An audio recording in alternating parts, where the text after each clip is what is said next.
Hi ಎಲ್ಲರಿಗೂ ನಮಸ್ಕಾರ. ನಾನು ನಿಮ್ಮ ಪ್ರೀತಿ ಅಂಜಲಿ ಅಂತ. ನಾ ಇವತ್ತು ಜೋಳದ ಗಂಜಿ ಹೆಂಗೆ ಮಾಡ್ದಂತೇಳಿ ಈ ವಿಡಿಯೋ ಮೂಲಕ ತೋರಿಸ್ತೇನೆ ರೀ. ಬರ್ರಿ ನೋಡ್ರಿ, ನಾನು ಜೋಳದ ಹಿಟ್ಟಿನ ಗಂಜಿ ಹೆಂಗೆ ಮಾಡ್ದಂತೆ ತೋರಿಸ್ತೀನಿ ನೋಡ್ರಿ. ಒಂದು ಈಟು ಹಳಕ್ಕೆ ಉಳ್ದಂಗೆ ಸ್ವಲ್ಪ ಜೋಳದ ಹಿಟ್ಟು ಸ್ವಲ್ಪ ಮಜ್ಜಿಗೆ ಒಳಗೆ ನಾನು ಹಾಕಿ ಮಿಕ್ಸ್ ಮಾಡಿ ಇಟ್ಕೊಂಡೇನಿ ರೀ. ನೋಡ್ರಿ, ಭಾಳ ಗಟ್ಟಿ ಮಾಡಕ್ಕೆ ಹೋಗ್ಬೇಡ್ರಿ, ಭಾಳ ತಿಳುವಾಗಿನೂ ಮಾಡಕ್ಕೆ ಹೋಗ್ಬೇಡ್ರಿ.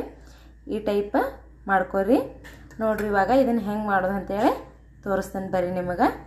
ಒಂದು ಬೋಗುನಿ ಒಳಗೆ ಸ್ವಲ್ಪ ನೀರು ಹಾಕೋತೇನೆ ರೀ.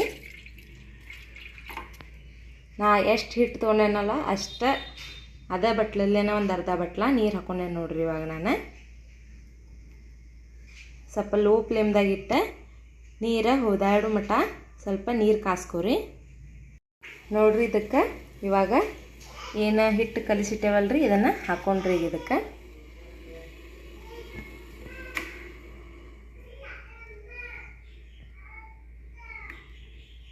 ಈಗ ಹಿಟ್ಟು ಹಾಕೊಂಡೆ ನಾನು. ಸ್ವಲ್ಪ ಬಿಡ್ಲಂಗ ಇದನ್ನ ತಿರುವಾಡ್ಕೊರಿ ನೋಡ್ರಿ ಯಾವ ಟೈಪ್ ಆಗ್ಯದ ಅಂತ ಹೇಳಿ.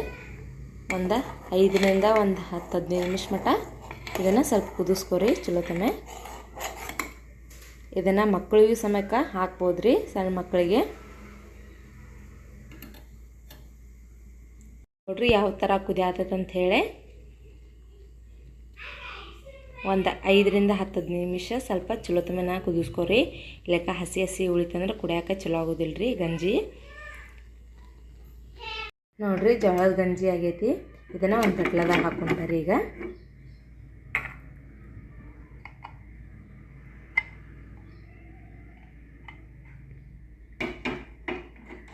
ನೋಡ್ರಿ ಯಾವ ಥರ ಜೋಳದ ಗಂಜಿ ಆಗೈತೆ ಅಂಥೇಳಿ. ಇವಾಗ ಅಂಬ್ಲಿಗೆ ಸ್ವಲ್ಪ ರುಚಿಗೆ ತಕ್ಕಷ್ಟು ಉಪ್ಪು ಹಾಕೋತೇನೆ ರೀ ನಾನು.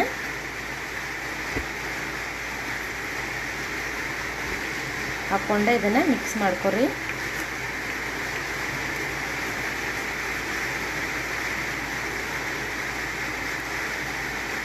ನಾವು ಬೇಕಂದ್ರೆ ಜೀರಿಗೆನೂ ಹಾಕೋಬೋದ್ರಿ, ಇಲ್ಲಾಂದ್ರೆ ಇಲ್ಲ ರೀ.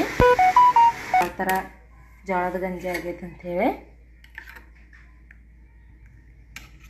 ಬೇಕಂದ್ರೆ ನಾವು ಇದ್ರೊಳಗೆ ಸ್ವಲ್ಪ ಉಳ್ಳಾಗಡ್ಡಿ ಹಾಕ್ಕೊಂಡು ಕುಡಿಬೋದ್ರಿ, ಇಲ್ಲಾಂದ್ರೆ ಹಂಗೂ ಕುಡಿಬೋದ್ರಿ. ಉಳ್ಳಾಗಡ್ಡಿ ಹಾಕಿದ್ರೆ ಇನ್ನೂ ಸ್ವಲ್ಪ ತಂಪು ಅನ್ನಿಸ್ತೈತಲ್ರಿ, ಹಾಗಾಗಿ ಉಳ್ಳಾಗಡ್ಡಿ ಹಾಕ್ಕೊಂಡು ಕುಡಿದ್ರೆ ಇನ್ನೂ ಭಾಳ ಚಲೋ ಹತ್ತತ್ರಿ. ಹಾಗಾಗಿ ಬೇಕಂದ್ರೆ ಹಾಕೋಬೋದ್ರಿ, ಬೇಡಂದ್ರೆ ಇಲ್ಲರಿ. ನೋಡಿರಿ ಯಾವ ಥರ ಆಗೈತೆ ಅಂಥೇಳಿ. ನೀವು ಇದೇ ಥರನ ಮನ್ಯಾಗ ಮಾಡ್ಕೊಂಡು ಕೊಡ್ರಿ ಅಂತ ಹೇಳ್ತಾ ಈ ವಿಡಿಯೋನ ಇಲ್ಲಿಗೆ ಮುಗಿಸಾತೇನೆ ರೀ. ಯಾರೆಲ್ಲ ವಿಡಿಯೋ ನೋಡಾತೀರಿ ಲೈಕ್ ಮಾಡಿರಿ, ಶೇರ್ ಮಾಡಿರಿ, ಸಬ್ಸ್ಕ್ರೈಬ್ ಮಾಡಿರಿ ಅಂತ ಕೇಳ್ಕೊತೇನೆ ರೀ. ಧನ್ಯವಾದಗಳು.